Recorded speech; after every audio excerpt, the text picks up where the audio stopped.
skupaj. Se dovolj glasno slišim, mislim, slišite? Ja, ok. Jaz vas vse prav lepo pozdravljam na današnjem Alzheimer Café.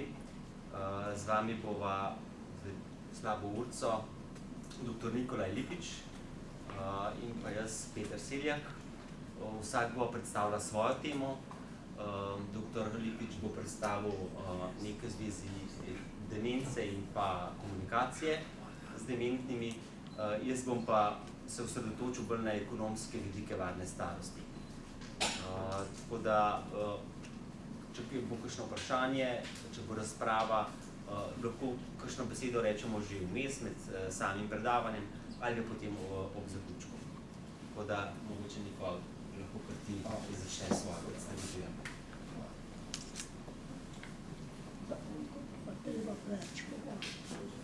Lepo pozdravljeni. Bo treba bolj glasno. Ok, bomo glasni. Bo boljše? No, me veseli. Super, lepo pozdravljeni tudi v mojem imenu. Veseli me, da sem se lahko seveda udeležil in delil ta popoldanski čas z vami. Pravijo, da je druženje in izobraževanje eden izmed dobrih dejavnikov za to, da demenco ali bodisi malo zaviramo ali jo pa celo poskušamo odpraviti. Tako da sami pozitivni učinki so lep dan, dobra družba, malo izobraževanja, skupaj bomo dosegli pozitivni učinek na našem nivoju. Tako da jaz bom poskušal izpostaviti nekaj informacij in sicer tukaj sem danes bi poskušal iz 4 vidikov. Najprej kot osebno izkušnjo v družini. Jaz moram priznati, da malo imam težave, ker ponavadi stojim, ko govorim, tako da bom poskušal, glede na to, da z mikrofonom moram govoriti. Potem kot predsednik Gerontološkega društva Slovenije, potem tudi nekaj izkušenj, ki sem jih pridobil s področja usposabljanja tako v Sloveniji kot v tujini, pa hkrati tudi nekaj raziskovalnih izkušenj, ki jih v sklopu svojega strokovnega in znanstvenega dela tudi nabiram. Tako da najprej bi poskušal predstaviti mojega očeta, žal danes pokojnega. Zbolel je za Parkinsonovo boleznjo. Te nevrološke bolezni pogosto učinkujejo tudi na nivoju drugih sprememb na nevrološkem nivoju, torej v sistemu. Tako da je po Parkinsonovi bolezni prišlo še do Parkinsonove demence. Tako da je izkušnja, ki je bila zanimiva to, da moja babica, ki je bila 20 let starejša, ni imela do svojih 92 let nobenih znakov demence, moj oče pa tam pri 65 letih že demenca začela močno napredovati. Tako da nekaj teh izkušenj, ki sem jih sam doživel v sklopu družine in seveda potem moj oče je bil nastanjen tudi v domu starejših, kjer je pa potem šel skozi vse te faze demence do tiste zadnjega stadija. In seveda to izkušnja, ki seveda jo kot nekdo, ki prej demence nisem poznal, se mora v kratkem času pridobiti čim več informacij, tako da smo znali se potem tudi seveda z očetom nekako soočati z temi spremembami, ki so bile vsak dan svoj izziv. Vedno znova, glede na to, da sem zaposlen v Ljubljani, po glasu sodeč pa se sliši, da sem iz prleškega konca, je bil vsak petek, ko sem šel na obisk očeta in sobote in nedelje, ko sem se lahko družil, to veselje, ko je morda v enem popoldnevu, morda imel 5 minut tistih svetlih, ko je nekako registriral vse stvari, katere smo se pogovarjali. Torej, vredno je bilo biti ob njem tudi za 5 minut, ko se je vklopil. Moj oče je delal na banki in ko se je vklopil, torej, ko je bil tisti svetli, čisti spomin, je potem delil z nami izkušnje, kako je bilo v službi, kako so denar morali še včasih ročno šteti, pa vse in podobno. In so bili ti dogodki, ki me danes še vedno napolnjujejo, kadar so spomine, glede na to, da so zdaj prazniki ti manj prijazni pred nami, ampak vseeno z enim optimizmom, ko veš, da je seveda se nekdo posluga, ampak ostali so spomini tisti prijazni, topli, kljub demenci, ki včasih človeka razvrednoti, naredi povsem neodzivnega na neke naše odzive, tako da so te izkušnje, ki seveda bogatijo posameznika.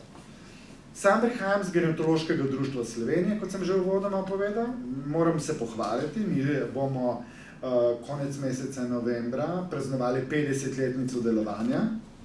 Torej, mi v ospredje postavljamo starega človeka, staranje, starost, razumevanje in kar je v današnji družbi, ki samo poveličuje mladost, vitalnost, lepoto, ravno to, da bomo starosti priznali svoj pomen, modrost, preudarnost, razsodnost in vse tiste pozitivne vrline, ki spadajo v okvir staranja in starosti in sprememb, ki jih imamo. Različna predavanja, ki jih tudi izvajamo na področju demence, so za nas zelo pomembna. Mi seveda smo po številu veliko društvo, po financah malo društvo, učinke poskušamo narediti v družbi čim večje, tako da se tudi tako kot danes udeležujemo različnih predavanj in nekaj naših izkušenj poskušamo deliti tudi z vami. Jaz sem bil v tujini in sicer na Finskem, in sicer v enem domu za starejše na Finskem. To je bil potem en dnevni center, pa potem tudi v Londonu na eni fakulteti, kjer smo se pogovarjali tudi o demence. In vam moram povedati, mi zdaj poveličujemo skandinavske države, severne dežele, socialne države, in sploh, ampak verjamete, da vas vsi vi ne bi želeli biti v njihovem domu za starejše. Izkušnja, lep dom na enem obali enega jezera, lep pogled, ampak nobene animacije, druženje in ničesar. Jaz sem bil v dopoldanskem času od 11 do 12 ure, tudi se družil. Oni so pripeljali v jedilnico, vsi so čakali 1 uro prej na kosilo in njihova animacija je bila pogled skozi okno. Brez glasbe, brez pogovora, brez česarkoli. Torej, lep prostor, ampak brez življenja, brez glasbe, brez druženja, brez topline, ki je seveda pri nas, v marsikaterem domu, lahko tudi zaznamo. Verjamem, da ima vsak od nas take ali drugačne izkušnje, poglede, kaj je za njega dom za starejše in kaj pričakuje, torej so pričakovanje naše individualno, različno, ampak v tem vidiku vam moram povedati, ne bi želeli biti tam. Z mano ne. Smo bili v enem dnevnem centru, kjer imajo pa sistem članstva, torej čim več ljudi pride tja, ampak imajo to medvrstniško pomoč. Če oni vejo, da je recimo bi ta dan pričakovali 15 ljudi, ki morajo priti tja in nekoga ni, z kakršnega koli razloga do določene ure, se potem ostali starejši, ki so vitalni in zmorejo, ga grejo doma poiskati, ali je vse v redu z njim, ali je zdravje dobro, ali se dobro počuti, ali nekje pado, ali kakorkoli. Se pravi, govorimo o tem, da poskušajo medvrstniško si pomagati, da ne vedno iščemo samo nekega oskrbovalca zunanjega, ki pride in poskrbi, ampak koliko je to možno, si med seboj pomagajo. Kar se mi zdi pa dobro za vsakega, za tistega, ki rabi pomoč, ali pa ne vem, se je izgubil ali kakorkoli, in nekoga, ki prevzame to prostovoljsko, se pravi neko nalogo, da ljudem seveda pomaga in seveda kaj dosežemo, vsi imamo pozitivne učinke. To je pa tisto, kar se seveda vsi skupaj še posebej želimo. Predavam tudi na fakulteti skupaj z dr. Petrom Seljakom na Alma Mater Europeja v Mariboru, kjer imava študente na socialni gerontologiji, torej prav študente, ki študirajo, kako skrbeti za starejše ljudi. To je najeno tudi sicer raziskovalno področje, kjer je študij v predavalnici eno, peljati študente neposredno v dom za starejše pa drugo. In seveda, kar pogosto imamo izkušnje, da študente v soboto namesto v predavalnico peljem konkretno v dom za starejše in so tam 4,5 ure. Kjer je vrednost takega doživetja bistveno več, kot da ga učimo o nekih teorijah, kot pa mora se družiti starejšim, prisluhniti njihovim potrebam, jih znati potolažiti, morda kaj svetovati. tudi morda zaigrati na kak inštrument, se poveseliti in narediti soboto morda nekoliko drugačne, bolj prijazne. Se pravi, to je tisto, kar želimo tudi z izkušnjami. Tako da so izkušnje različne. Nekateri študenti se hitro, čeprav študirajo o socialni gerontologiji, kako bodo nekoč delali s starejšimi, ampak imajo nekateri še vedno strahove, zavore, slabe izkušnje ali pa bojazen, da bodo, ne vem, to zdaj karkoli, da jih bodo, ne vem, starejši ljudje, ne vem, ne bodo sprejeli, ampak hitro se najde simbioza in se hitro znajo povezati. Jaz bi izpostavil tukaj eno knjigo, ki je name naredila močan vtis, takrat, ko sem se soočal z tem izkušnjem v družini z očetom. In sicer imenuje se Stari kralj viznanstvo, napisal je Arne Geiger. Jaz verjamem, da v knjižnici tukaj imajo knjigo. Če bo kdo želel, kdo jo prebral že morda? Zelo toplo. Zato, ker je knjižnica, gospa, vi ste jo? Odlično. Povejte, morda, vas povabim kaj, povejte vi, da ne bom zdaj zdela preveč reklame, bo mislil, da sem gospoda poznam osebno. Kako se je vi dojele knjiga? Ja, zdaj je že kar precej časa, kar sem jo brala, sem več teh knjig na temo prebrala. Tako zanimivo je, ne, kako očeta, da ga v bistvu spoznava v novi luči, ne. Da, res. Ta avtor je sicer pisatelj, tako da ima ta literarni, dobro izraziti, prefinjeni pristop, ampak zanimivo je to, da skozi literarno zgodbo opisuje spreminjanje in ta odnos, ki ga z očetom spostavil. In on lepo tukaj govori, da je seveda potrebno narediti most med svetom ali pa nekim osebo, ki z demenco živi v svojem svetu in med našim realnim svetom. In da kdo bo prišel komu? A bo oseba z demenco prišla k nam in nas poskušala razumeti, a smo mi tisti, ki smo povabljeni, da bomo osebo z demenco razumeli. In tu je tisto, kar ima močna sporočila. Mi smo tisti, ki moramo stopiti na subtilen, pravi način v neko okolje, v nek prostor do osebe z demenco. Ker marsikdaj lahko naredimo kako napako tudi tukaj. Glede na to, da imamo 4 stadije, v prvem stadiju, da oseba z demenco ne želi imeti telesnih stikov. Ni prijetno, če se osebe mi dotikamo. V tretjem stadiju, takrat, ko že močno ta oseba je v svojih nekih oblakih, morda bi zdaj mi rekli, pa ko zgublja občutek za telesnost, ko ne ve več skrbeti zase, takrat pa mi smo tisti, ki moramo se dotikati in telesnost, občutek, toplino, prijaznost osebe vrnete. In če tega ne vemo, lahko hitro naredimo morda kako zagato ali pa zadrego, da osebo z demenco še bolj porinemo v neki taki neprijeten občutek in imamo potem še večji razkorak v tem odnosu. Različne knjige, ne bom tukaj, ker bom predolg, jaz ponavadi hitro se izgubim, moram priznati. Naslednja knjiga, Živeti z demenco doma, to je pa spominčica, glede na to, da so gostitelji in so danes tole nas organizirali, Alzheimer Cafe, je prav, da tudi o tem njihova knjiga, se pravi Živeti z demenco doma. Meni je všeč tukaj to sporočilo, ko včasih oseba z demenco sploh ne ve več, kje je doma. In niti se ne zapomni hišne številke, govorim simbolično, ker je potrebno osebo z demenco tudi morda iz nekega okolja v domu pripeljati še kdaj domov, povideti svojo hišo. Morda je ne bo prepoznal, ampak je še vedno pomembno vračati te spomine in občutke iz svojega prejšnjega življenja, kajti novih stvari ne bodo razumeli, včasih se bodo pa spomnili, kaj je svojega spomina in bo jih hitro potolažili, umirilo in seveda pozibalo v tem seveda nekih spremembah, ki bolezen prenašajo. Zdaj,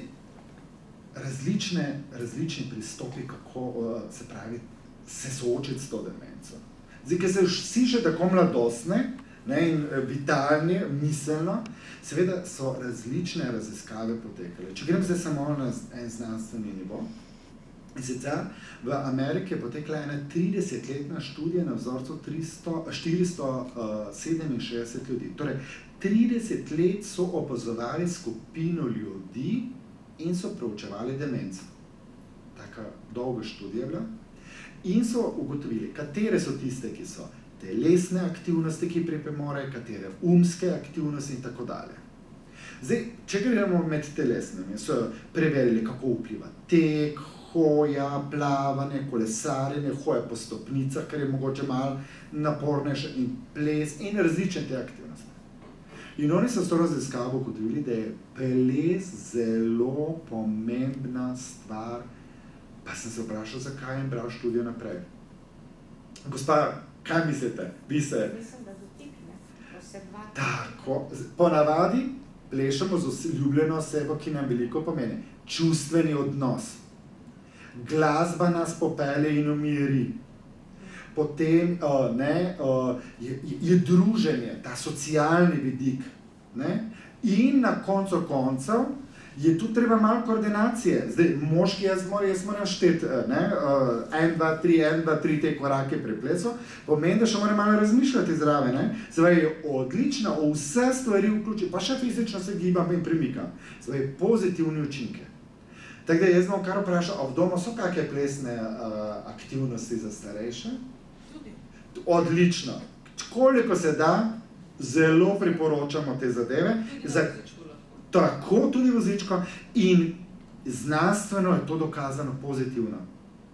Medtem ko te umske aktivnosti, ki so različne, to pa vem, da v domu številne aktivnosti potekajo, glede na to, da sem včasih tudi se pri vas oglasil, je super čim več zaposliti možgane. Čim več. Se pravi z različnimi križankami, rebusi, sestavljanje kock, različne družabne igre in podobno. Zelo priporočljivo. Zdaj, raziskava Adam, ki je bila izvedena pred par leti na nivoju Slovenije, da ne bomo rekli ameriška študija, pa mi vse posvojimo od Američana, pa bomo rekli, da je to super, je potekala tudi na vzorcu približno 300 ljudi, so izpostavili kot najpomembnejši efekt druženje. Čim manj biti samotni, osamljeni in podobno. Osamljenost je največja, bomo rekli, miselna razjeda, rja, ki nas uničuje. Čim več druženja, tudi na sprehodu, da samo se z ljudmi srečujemo, niso potrebno zdaj, da gremo vedno na kavo in podobno. To. In način življenja. Verjamem, da vsi spite 8 ur, ne glede na starost. Včasih so rekli otroci 8 ur, starejši 7-6 ur, ni res. Raziskave pravijo, dr. Kavčič, ki je v Ameriki in zdaj v Sloveniji veliko predava, 8 ur vsak dan spanja, to je nujno, 8 ur. Popoldanski počitek, kar privoščice ga moramo, možgane moramo vmes odpočiti. Španci so zelo pametni, ko imajo siesto, 1 uro pa pol, se vležejo, odpočijejo, nahranijo možgane, umirijo. To ni nič neumnega, mi se smejimo z njih, pa da ne bom še nesramen iz naših bivših jugoslovanskih, smo Črnogorce se tudi smejale, modri so, demence imajo manj kot imamo jo mi, ki se vedno tu po zahodnjakih pa po severnjakih zgledujemo. In prava prehrana. To pa pravijo lahkotna. Zdaj, jaz tukaj sicer nisem poosebljeno primer neke vitke osebe, ampak pravijo ribe, veliko zelenjave, zopet ta mediteranska prehrana, kot je Španci, Italijani in podobne jejo. Torej, zopet nas tudi potem prekašajo. Zdaj, jaz sem še posebej, ker sem zgoraj s Prlekije, mi bučno olje, pa zaseka, pa to, mi vse to jemo, to so sami negativni faktori za možganske naše celice. Torej, kaj lahko spremenimo? A bomo vedno pričakovali, da to od zunaj pridejo spremembe? Ali bomo morali začeti pri sebi spremenjati? Tu je pa zdaj tista dilema, ko se pogosto, bomo tukaj rekli bo. Zdaj, jaz se nikoli ne bom pozabil, ko sem predaval v domu starejših v Ilirski Bistrici, je ena gospa me poslušala 1 uro in na koncu sem rekel, ima kdo vprašanje, rekla, jaz imam samo eno vprašanje. Sem rekel, izvolite, gospa. Je rekla, jaz čakam to čudežno tabletko čudežno proti demenci, ki me bo obvarovala. Seko jaz mislim, da farmacija dela na tem, ampak glede na to, da za eno tabletko bodo premalo zaslužili, bolj, da vam 10 drugih tablet za vse druge bolezni in vse stvari podarijo, in se mi zdi boljše, da začnemo razmišljati ne o farmacije, ampak o tem, kako bomo lahko z načinom življenja, s prehrano, z druženjem, s temi aktivnostmi pripomogli k nekim spremembam. A sem že tukaj v časovnem okviru? Lahko pa še kakšno rečemo. No, pa še ob koncu, da ne bom to. Kakšno debato. Čeprav, kar se tiče prehranjevanja, verjetno za možgane zelo pomembno tudi uživanje olj pa maščob, ne? Ja. Tako da čisto nenasičene, ja, te, ki so, ne, ti pravijo. Zdaj, jaz sem vedno v dilemi. Jaz sem se pogovarjal enkrat s temi gastroenterologi in so rekli, da seveda govorimo ribe, olivno olje in te zadeve. Zdaj, in potem se vpraša, a je to vredno? Da nekdo pri svojih 60 letih naenkrat spremeni prehrano iz nekega načina v drugi, je zopet lahko stres za telo in lahko povzroča kakšne druge okvare in spremembe bolezenske. Tako da verjetno je to smiselno postopoma neke stvari. Ampak jaz moram priznati, da še vedno na olivnem olju najbolj nimam rad stvari, da še se vedno navajam na te moje maščobe, jaz ne vem. Ampak to je to. Verjetno človek veliko govori, nam na sebi pa premalo naredi. Tako da tudi zase moramo ogledalo se postaviti. Nisem vzor nobene te osebe, ki bi se posebej skrbela za demenco. Posebej pa verjetno način življenja, ko je zdaj, ne, da vsi nekam hitimo, ne, ta svet se vrti za vso naglico, vse smeri, mi pa na njem še v kontrasmer, pa itak je kaos v možganih, v glavi in vse posodno načina življenja. Peter, izvoli. Okay, še kakšno vprašanje mogoče za doktora Lipiča? Izvolite, gospod. Ja. Pri prehrani mene vedno moti, ker se vedno ves čas govori, da vsi naj bi jedli enako. Vsem enako predvidi to. Jaz sem prebral precej teh stvari tudi o krvnih grupah. In potem pridemo do problema. Krvna grupa 0, bom rekel, so mesojeci, lovci. Krvna grupa A so popolno nasprotje, so poljedelci. Da. In za njih so ena hrana, za one druga hrana. In če bo zdaj ti temu človeku, ki ima 0, rekel, da mora samo zelenjavo pa sadje jesti, jaz pravim temu, ga dobesedno ubijaš.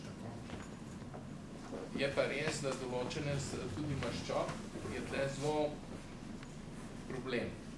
Veliko govorijo, da so nenasičene maščobe zdrave, vendar zadnje raziskave kažejo, da so nasičene maščobe zdrave. Zato recimo je svinjska mast bistveno boljša kot kakšna margarina, da ne govorimo, kako jo delajo. Potem imate olivno olje, ki je mešanca obojih maščob in je zato zelo koristen. Potem zdaj za veliko se govori o kokosovi maščobi, ki je nasičena maščoba. Kako da je to zdravo, če pa so nenasičene zdrave? Glejte, mislim, ta stvar vsa sega v leta 80, pa v ameriško prevaro s tisto študijo, kaj je zdravo. In še danes čutimo posledice te prevare. Čeprav vemo, da je bila prevara, ampak še vedno kar naprej. Tudi prije zdravniku in dobiš točno tisto, kar so takrat oni napisali, ti bo rekel.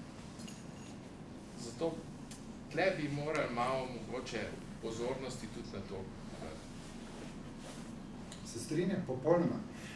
Jaz še vedno mislim poslušati svoje telo in upoštevati, kaj v našem tradicionalnem okolju, kjer živimo, kaj je tisto, kar smo uživali in kar človeku odgovarja. Jaz primer zase.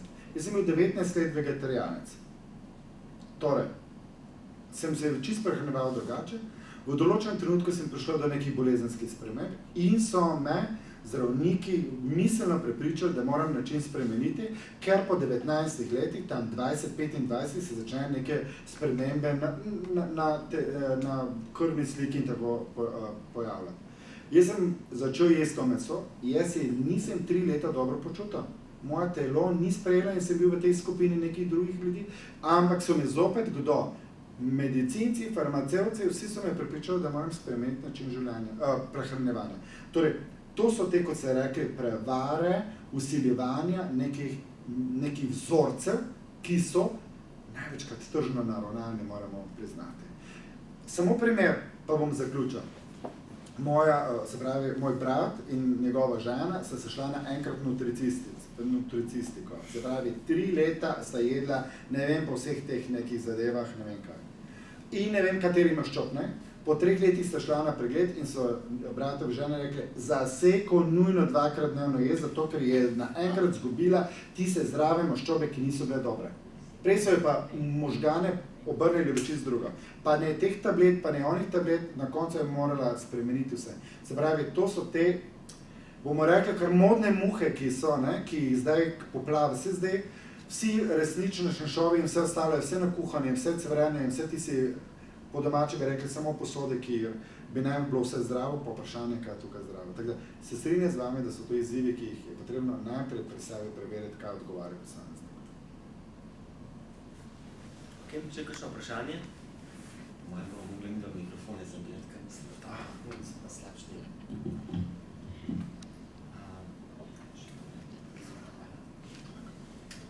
Ok, pa mogoče še eno čisto drugo področje, ekonomski vidiki, varne starosti. Se pravi, jaz nisem strokovnjak z področja demence, se pa ukvarjam oziroma je moje področje raziskovanja vse, kar se tiče ekonomskih, organizacijskih pa ostalih dejavnosti z področja socialne gerontologije. Nikola je že omenil, oba dva sva socialna gerontologa. Sicer po osnovnih izobrazbah z drugih področij, ampak zdaj sva se nekako osredotočila, usmerila v socialno gerontologijo. Jaz trenutno z enim projektom gostim tudi v domu upokojencev, tako da sem v stalnem kontaktu, tam sicer izvajamo socialno aktivacijo dolgotrajno brezposelnih oseb in poskušamo te osebe nekako tudi vključevati v življenje samega doma upokojencev Domžale. Tako da mogoče za začetek ena takšna slika, ki prikazuje človeka od njegovega rojstva pa seveda do konca, do smrti.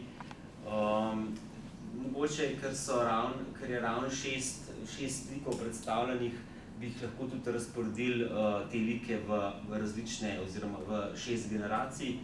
Od te najstarejše generacije, tradicionalna generacija, potem preko baby boom generacije, se pravi tisti, ki so rojeni po letu 45 do 65, potem X, Y pa Z generacija in pa najmlajša, ki se je ravno dobro rodila, to je alfa generacija.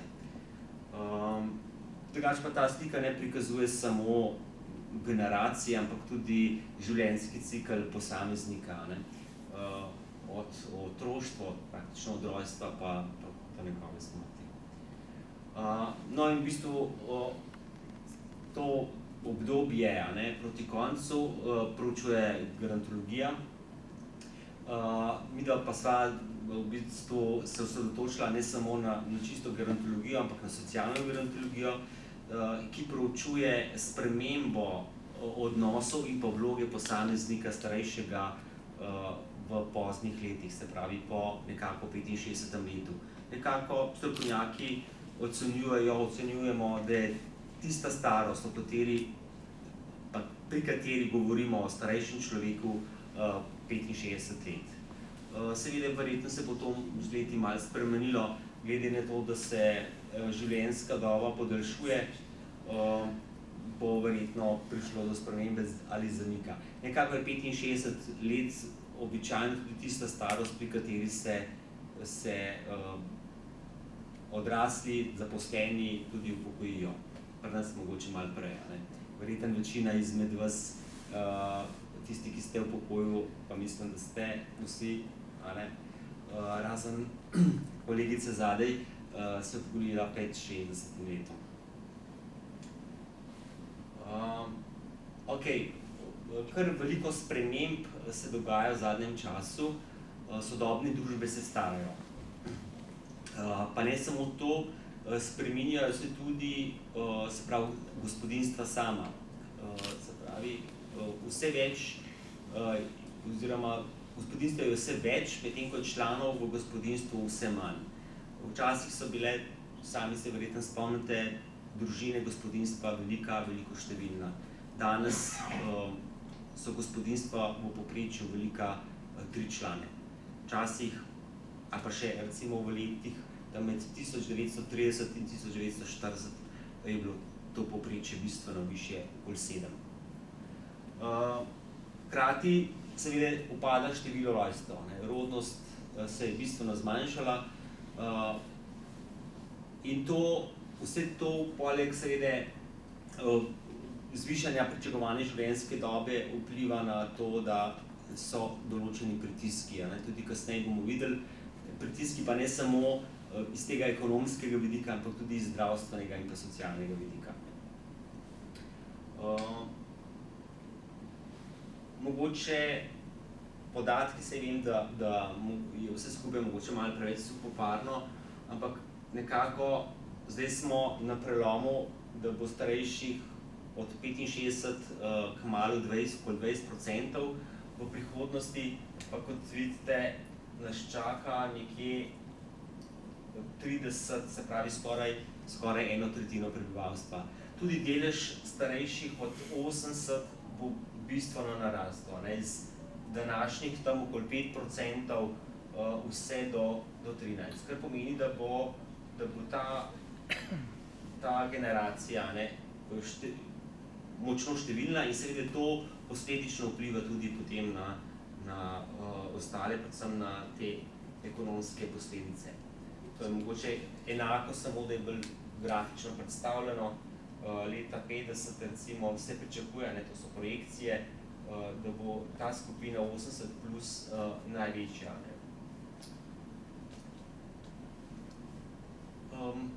Podobno, samo malo drugače predstavljeno takole v stolpcu. Mogoče, Nikolaj, ti se tudi veliko z demografijo ukvarjaš, kakšen komentar na to? Najhujša stvar je o tem, prelom pravijo, da bo 2050, to bo prelom, nekje najvišji delež, tretjina starejših od 65 let, potem bi pa naj se začela zopet sprememba in stvar izboljševati. Zdaj, mi vsi vprašanje, koliko bomo takrat še to vse spremljali in podobno, ampak ne, zdaj stvar ni problem demografije. Problem je, da slovenska politika na to ni pripravljena. Mi do danes nismo naredili nič. Mi smo en sam dokument sprejeli in to je strategija dolgožive družbe 2017. Mi smo napisali 30 strani, dali na papir, vsa ministrstva bi morala pripraviti akcijske načrte, do danes nobeno ministrstvo ni enega papirja naredilo, kaj da še glede začela akcijo delati. Zdaj, mi imamo svoj problem. Mi vemo, kaj se dogaja, stroka opozarja, naša politika pa nič. Da ne govorimo o zdravstvenem sistemu, pokojninskem in vse ostale, ki so nezdržne in na to opozarjajo. Zdaj, tam demografske spremembe so močne, mi pa nič ne naredimo. Naša politika pa je toga, hladna, mrtva. Ja, in v bistvu to kliče po korenitih spremembah. Bije se pravi, bi rekel, kliče k temu, da se nekaj takoj naredi. To, kar je tudi Nikolaj povedal, sem hotel še tukaj predstaviti, tudi število rojstev bo po letu 2050 ponovno malenkostno narastlo. Tako da število starejših od 65 let se bo pa malenkostno zmanjšalo. Starejši ljudje so načeloma ranljiva skupina, zato ker imajo slabše možnosti, slabše vire in so odmaknjeni nekako od teh prepotrebnih virov in so seveda imajo neugoden položaj, kar se tiče dohodka, stanovanja in ostalih dobrin. In ker so v bistvu prikrajšani, je potrebno za to skupino posebej pripraviti določene ukrepe. Nekako na tem trikotniku je predstavljeno, da v starosti so pomembni trije vidiki. ekonomski, zdravstveni in pa socialni. Se pravi, za starega človeka je pomembno, da ima urejen zdravstveni sistem, da ima primerno zdravstveno oskrbo, primerne zdravstvene storitve, na drugi strani, da ima primerno socialno mrežo, tako sorodstveno kot ostale, se pravi prijatelje, znance in ostale člane, in pa seveda, da ima primerno ekonomsko situacijo oziroma da je njegov dohodek in pa vse ostalo premoženje primerno. Le na ta način lahko igra pomembno vlogo v tem življenjskem obdobju. Jaz v nadaljevanju se bom predvsem osredotočil na ta ekonomski vidik, se pravi socialni in pa zdravstveni bom nekako v tej predstavitvi zanemaril. Seveda, vsi trije vidiki, pa predvsem ta ekonomski vidik, je pomemben del kakovosti življenja. Zdaj, različni raziskovalci, a različne študije kakovost življenja opredeljujejo ali te raziskujejo z različnimi dejavniki ali pa kriteriji. Tako da tukaj je naštetih nekaj, pri starejših pa seveda so pomembni splošno zadovoljstvo z življenjem, materialni življenjski pogoji, kamor seveda spada tudi dohodek in pa poraba, stanovanjske razmere, v katerih bom danes tudi neko malenkost povedal, potem zdravje, socialni odnosi, varnost, upravljanje in pa okolje. Prav to so dejavniki, ki jih je tudi raziskava, ki jo bom predstavil na koncu, jih nekako v svojem delu upoštevala. Mogoče to tudi ne. Če pogledamo osnovne kategorije ekonomskega vidika varne starosti, so dohodek in premoženje, potrošnja, varčevanje in pa zadolževanje. Na tej sliki je predstavljen življenjski cikel ali pa teorija življenjskega cikla, pri katerem vidimo, da načeloma naj bi bila potrošnja ali poraba v življenjskem ciklu enaka. Dohodek je pa na začetku življenja, se pravi, ko je posameznik otrok, se pravi, je manjši, s starostjo, z delovno aktivnostjo narašča in potem v starosti upada. Se pravi, v starosti, ko je pokojnina lahko edini vir dohodka, imamo primanjkljaj, se pravi, da imamo manj dohodkov, kot pa potrošimo in na začetku življenjskega obdobja ravno tako. In ta primanjkljaj potem nekako uspemo pridobiti v tem delu, v srednjih letih, v odrasli dobi. Seveda ne smemo pozabiti, da sta varčevanje in pa zadolževanje pomembna dejavnika pri ekonomski varnosti, zato ker se pravi varčevanje, ki je nekako domena tega srednjega obdobja, je tisto, s katerim poplačujemo dolgove za nazaj in s katerim si priskrbimo varno starost. No, če pogledamo na kratko, kateri so najpogostejši dohodki v starosti, to so predvsem pokojnina, se pravi, poznamo po zakonu različne vrste pokojnin. Seveda tisti, ki so invalidi, dobijo invalidsko pokojnino in v tem primeru je mišljena invalidina. Imamo tudi možnosti dveh vrst dodatne pokojnine ali iz drugega stebra, kjer je to kolektivno zavarovanje za določene vrste poklicev, in pa iz tretjega stebra, kjer gre za prostovoljno pokojninsko zavarovanje. No, iz obeh pokojnin, tako iz drugega kot iz tretjega stebra, potem posameznik dobiva rento. Dohodki so lahko tudi različne preživnine. Dohodek je lahko najemnina, ki jo posameznik dobi od tega, da oddaja svoje premoženje v najem. Se pravi, v odrasli dobi, ko je ustvarjal dohodek, je kupil recimo stanovanje in ga potem oddaja in s tem pridobi določen dohodek in to je mišljeno najemnine iz oddajanja premoženja v najem. Potem so pa različne obresti in dividende, obresti od recimo kakšnih vlog na vpogled na bankah ali pa obresti od obveznic, dividende pa iz skladov in pa delnic. Pa seveda dobiček iz lastnega podjetja in za tiste, ki so res prikrajšani, ki so, bi rekel, opredeljeni kot revni, pridejo kot dohodek tudi socialni transferi. Zdaj, to je eno področje dohodkov, seveda ne moramo reči, da posameznik pridobiva vse vrste dohodkov, ne? Velika večina starejših ima edini vir pokojnino in še ta je lahko, ali pa je običajno nizka, ne, s katero niti ne pokrije osnovnih življenjskih potreb. Tako da ostale oblike so bolj izjema kot pa pravilo. No, ko sem že govoril o revščini, nekako se smatra, da je v starostni skupini starejših v Sloveniji trenutno pod pragom revščine okoli 18–20% starejših. Slovensko povprečje, se pravi za celotno populacijo, je pa tam okrog 13%. Se verjetno sem prav povedal. Tu morda samo je potrebno izpostaviti ključno stvar. Zdaj, te razkorake se bodo še bolj poglabljale.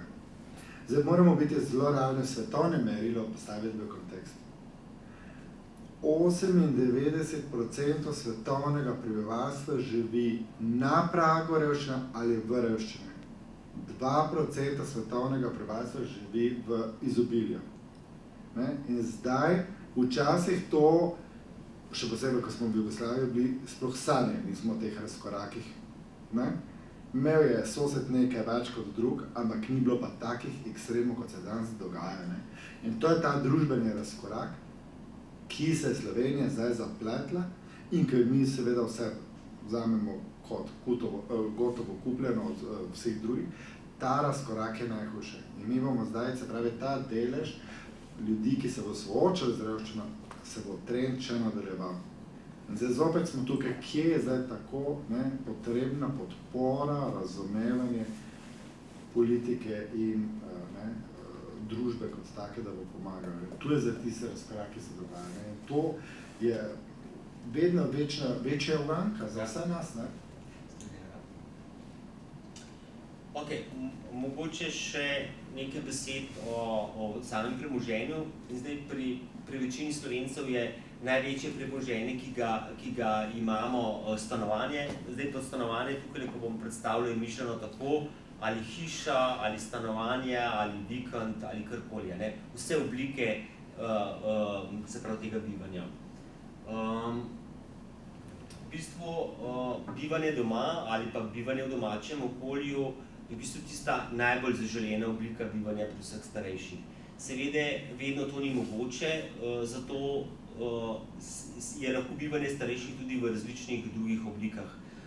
Tukaj so spodaj tudi naštete, pri nas so te institucionalne oblike domovi za starejše, gospodinjske skupine v nekaterih domovih, mislim, da domžalski dom ni, ker mislim, da je pa v načrtu. Potem so oskrbovana varovana stanovanja, v Domžalah so varovana stanovanja v sklopu MGC, se pravi centra. Potem so pa stanovanjske zadruge, stanovanjske skupnosti, ki pri nas niso prisotne, pa oskrbniške družine za stare ljudi tudi ne. Tako da to so predvsem poskusi so bili. Ampak so se slabo izšli.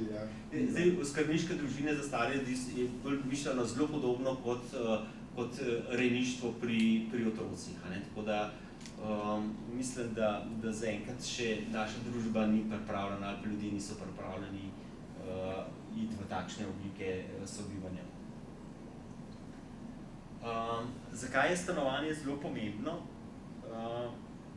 Jaz sem v bistvu delal eno raziskavo, ko sem starejši ljudi spraševal, zakaj jim je stanovanje, zakaj mi je hiša pomembna. Različne odgovore sem dobival. Ne? Prvič jim je bilo pomembno to zaradi tega, ker so hišo zgradili sami, z lastnimi rokami, se pravi po službi, ko so prišli ob 2 ali pol 3 domov, po kosilu so prijeli lopato, so prižgali mešalec, vzeli kariolo, lopato in so sami gradili. Ne? In ta vidik je zelo pomemben, ker je potem tudi ta čustvena navezanost na nepremičnino zelo močna. Seveda, velika večina starejših, se pravi, ki so zdaj recimo stari 70-80 let, živi v nepremičninah, v hišah, ki so velike, predimenzionirane. Tukaj je tudi vir problema, ne, ker potem z majhnim dohodkom, ne, se pravi, s tisto, kar smo prej rekli, z majhno pokojnino vzdrževati, se pravi, te velike nepremičnine je zelo hudo. Po drugi strani pa zelo malo starejših pripravljenih nekaj korenitega spremeniti. Prodati ali iti v manjše stanovanje, o variantah oziroma o možnostih, ki jih bom mogoče malčko kasneje predstavil. V veliki večini je bilo pomembno tudi to, da imajo občutek, da morajo nekaj zapustiti. Nekaj pustiti, se pravi, svojcem, svojim otrokom, svojim vnukom. In to je eden izmed razlogov, zakaj ne bi želeli tega svojega stanovanjskega premoženja spraviti v neka druga sredstva. Ne? Mogoče prodati pa z razliko potem v starosti bolje živeti. Je pa v bistvu stanovanje pomembno tudi zaradi drugih stvari. Ne samo, da je to nek vir potencialnega premoženja, pa nek prostor, tako čisto fizičen prostor, kot socialni prostor, v katerem se družimo s člani družine, kjer spremljamo prijatelje, kjer se pravi, upravljamo te osnovne fiziološke potrebe. Se pravi, stanovanje ima en tak širok aspekt pa pomembnih stvari, ne, za posameznika. Pa ne samo za starejšega, govorim tudi zelo nasplošno. In seveda, stanovanje je nek zasebni prostor, kjer se lahko tudi zatečemo, kadar imamo občutek, da smo v nevarnosti.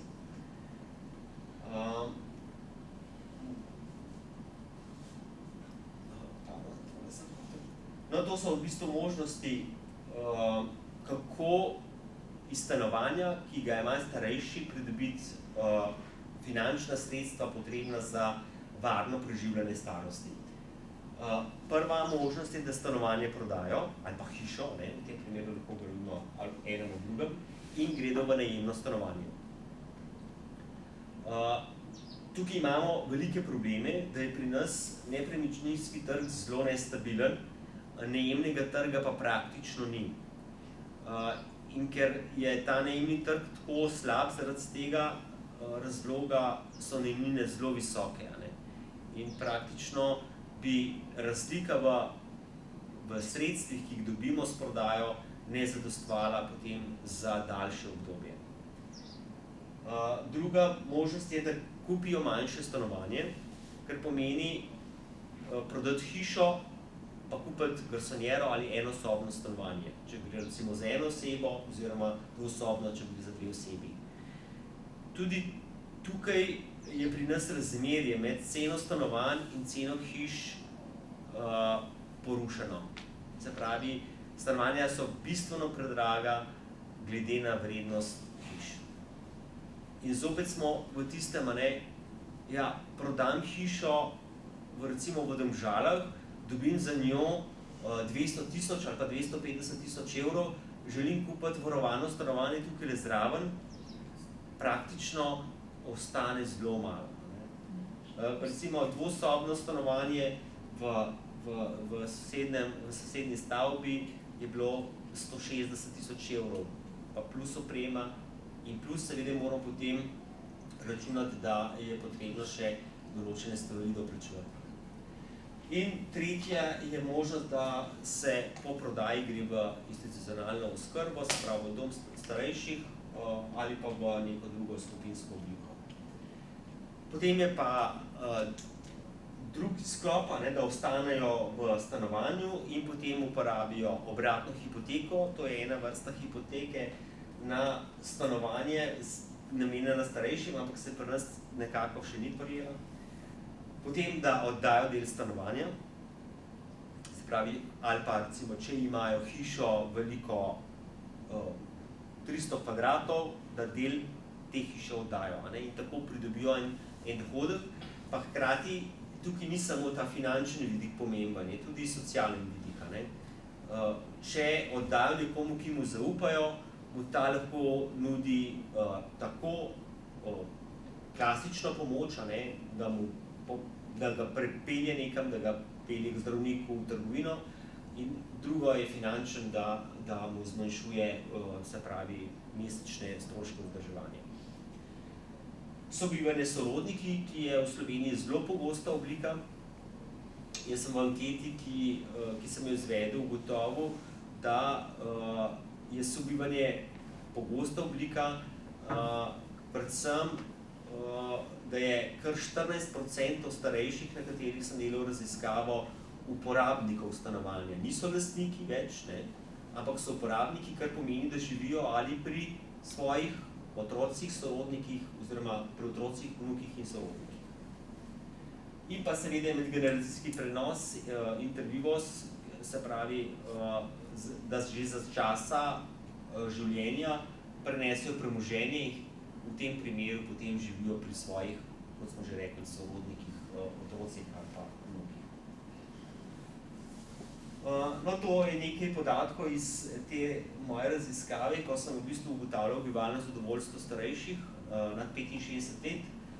Vzorec je bil 531, ugotovil sem, da je kar 84% lastnikov svojih stanovanj ali hiš, in od tega večina brez hipotek, kar pomeni, da nepremičnine nimajo obremenjene, da je samo 2% najemnikov, kar je v bistvu zelo malo, če pogledamo druge države, skandinavske, se pravi države te razvite iz osrednje Evrope in tako naprej. Da jih večina živi z zakoncem ali zakonskim partnerjem, kar veliko pa tudi samih, kar 25%. Da jih večina svoje zdravstveno stanje ocenjuje dobro, se pravi srednje dobro do zelo dobro, da jih ima več kot polovica dohodek med 400 in 1200 evri na gospodinjstvo, ne na osebo, da jih 40% živi v hiši, 28% v dvodružinski hiši, pa 21% v stanovanju, in da je povprečna starost stanovanja 44,7 let, kar pomeni, da načeloma starejši Slovenci živijo v relativno starih stanovanjih, 44 je kar visoka številka. Živijo pa v velikih stanovanjih, povprečna velikost 104 kvadrate in povprečju 3,4 sobe. In veliko število je tudi število stopnic do stanovanja. To zna v starosti predstavljati kar precejšen problem. 18 stopnic, to je, če tako na palc, na hitro rečemo, eno nadstropje pa pol, recimo. In seveda je to nesprejemljivo za tistega, ki ima težave z hojo. Kar 14% jih zaznava pomanjkanje prostora. To je zelo zanimiv podatek, glede na to, da imajo velika stanovanja, 104 kvadrate in 14%, in da teh 14% se nanaša predvsem na tiste, ki živijo v stanovanjih. Se pravi, tisti, ki živijo v hišah, običajno tega niso zaznali. 13% jih še vedno zaznava probleme z vlago in 11% z tem, da nimajo praktično prostora, kjer bi sedeli popoldne na kavi, ali na balkonu, zunaj, na prostem ali podobno. No in pa največjih v sosedski zaznava probleme s hrupom, pa v sami stavbi ali v stanovanju tudi s plesnjo in vlago.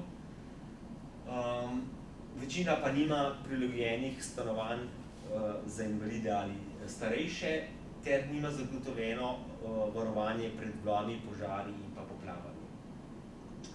Večina starejših v sosedski preživi veliko časa in tam so najbolj zadovoljni s pokrajino, pa prilagojenostjo najmanj pa s prilagojenostjo invalidov. Pri sosedih pa so najbolj zadovoljni s prijaznostjo in da se z njimi dobro razumejo, najmanj pa z nudenjem pomoči strani sosedov.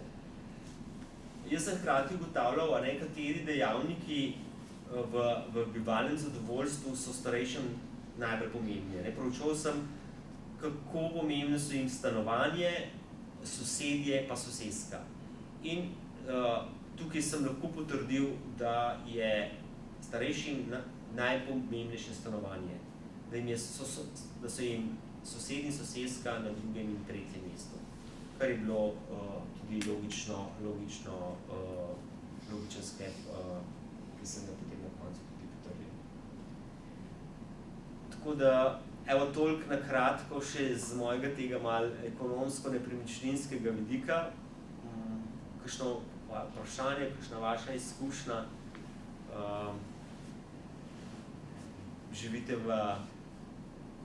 verjetno v hišah oziroma v domovih upokojencev, evo samo na razpolago, ali pa mogoče še dr. Lipič. Jaz imam eno vprašanje. Ja. Tamle ste omenil obratno hipoteko, kako pa to izgleda? Ja, v bistvu obratna hipoteka je, da vam banka da kredit na stanovanje ali pa na hišo. Seveda vi pa potem ne odplačujete te hipoteke, ampak po vaši smrti se ta nepremičnina potem proda in iz tistega se potem tudi banka poplača. Razlika gre pa v zapuščinsko maso. In tukaj ta obratna hipoteka je pri nas problem ravno zaradi tega, ker generacije starejših, se pravi, zaradi svojih značilnosti nimajo rade obremenjenih nepremičnin. To je prvi razlog. Drugi razlog je ta, kaj zapustiti zdaj otrokom ne bom nič pustil. Tako da tukaj jaz mislim, da so razlogi, zakaj se ta obratna hipoteka ni prijela, medtem ko se v tujini veliko uporablja, v Nemčiji, Avstriji, v Franciji je to zelo pogosta oblika. Predvsem takrat, kadar ima posameznik zadosti veliko premoženje, se pravi, ima hišo, stanovanje, nima pa visokih dohodkov. Se pravi, pokojnine v tem primeru. Kako pa tisti, ki imajo premajhno pokojnino, pa nič premoženja, ko morajo sorodniki za njih plačevati? Tako je. V tem primeru pač plačujejo sorodniki, zgodi pa se lahko, da ali sorodnikov ni, ali pa tudi nimajo dovolj dohodkov. V tem primeru mora recimo domsko oskrbo plačati občina. Občina potem tudi seveda po smrti zahteva vplačana sredstva nazaj, se pravi, to uredijo v zapuščinskem postopku. Zdaj seveda, če tega premoženja ni dovolj, potem občina ne dobi vsega poplačanega. Jaz imam ravno zdaj en primer, ker sem hkrati kot ne samo predavatelj, pa na projektu sem tudi nepremičninski posrednik. Ravno en primer imamo, ko je v bistvu en gospod dedoval po svoji sestri, kjer je sicer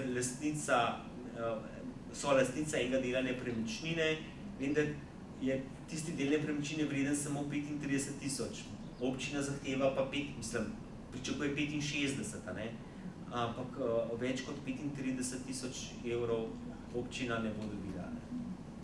In ta brat bo zdaj mogel najprej poplačati občino, da potem lahko deduje njen delež. in to tudi na človeka slabo vpliva, ne? Na demenco, če morajo sorodniki plačati, pa Seveda. ve, da nimajo. Pa ve, da nimajo, ja. Ja. Ja, definitivno je to eden izmed te skrbi, verjetno so stvari, ki puščajo posledice. Ne, na Seveda, demence. seveda, stres.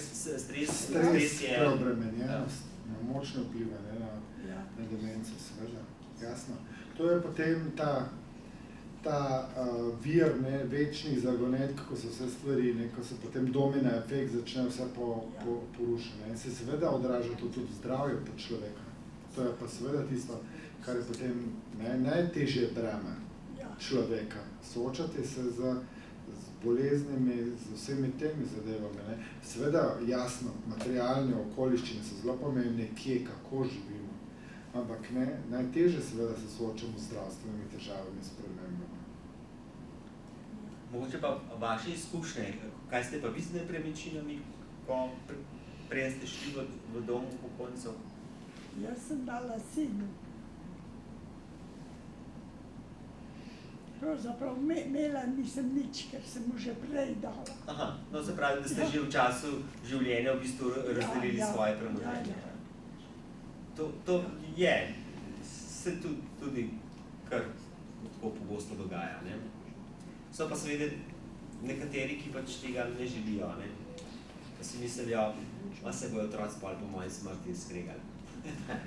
Ampak z optimizmom velja zaključiti. Z optimizmom velja Tako. zaključiti, kajti tudi to je eden izmed faktorjev za to, da smo duševno, telesno, umsko zdravi, ne, in da seveda okrepimo svoje te pozitivne atribute za to, da demence se poskušamo obvarovati. Zdaj, demence je danes 30 milijonov ljudi po svetu. Govorimo o fenomenu, kar pomeni najhujša bolezen, ki se zdaj razvija, kar je pa najbolj ključno in zdravstvena blagajna priznava, najdražja bolezen. Zakaj? Ker ni samo človek, ampak s tem je obremenjena cela njegova družina in vsi njegovi podporne stebri, ki so. Se pravi, demenca je danes tista sprememba, ki bo seveda močno spremenila tudi vsakega človeka, ne samo s tem, da se bo sam soočal, ampak soočen z bližnjimi, ki so, ne, in vsemi tisti, ki so okrog nas, ki se pojavi demence. In, kar morda misel, včasih veljala demenca, da je to tam nekje 60 in podobno, ampak sodobni novi načini kaže, da že ljudje pri 43 letih kaže prve znake demence, stres in podobno, računalniki in podobno, ne, vse to, premalo svežega zraka, gibanja in podobno. Torej, verjamem, da smo vsi peš prišli sem, ta zdaj sprehod nam bo dobro koristil, da se bomo malo zdaj še osvežili. Odlično tudi to, v vsakem primeru z optimizmom velja zdaj stopiti v večer in jutri v nov dan. Midva se zahvaljujeva za vašo udeležbo, za skupaj, da smo stkali eno prijetno druženje. Želimo lep preostanek popoldne, oziroma zdaj že skoraj do večera. In velja, da se morda zopet v kakšni priliki srečamo zopet tukaj z veseljem za vse to, kar smo skupaj lahko delili, pa iskrena hvala vsem. Hvala lepa.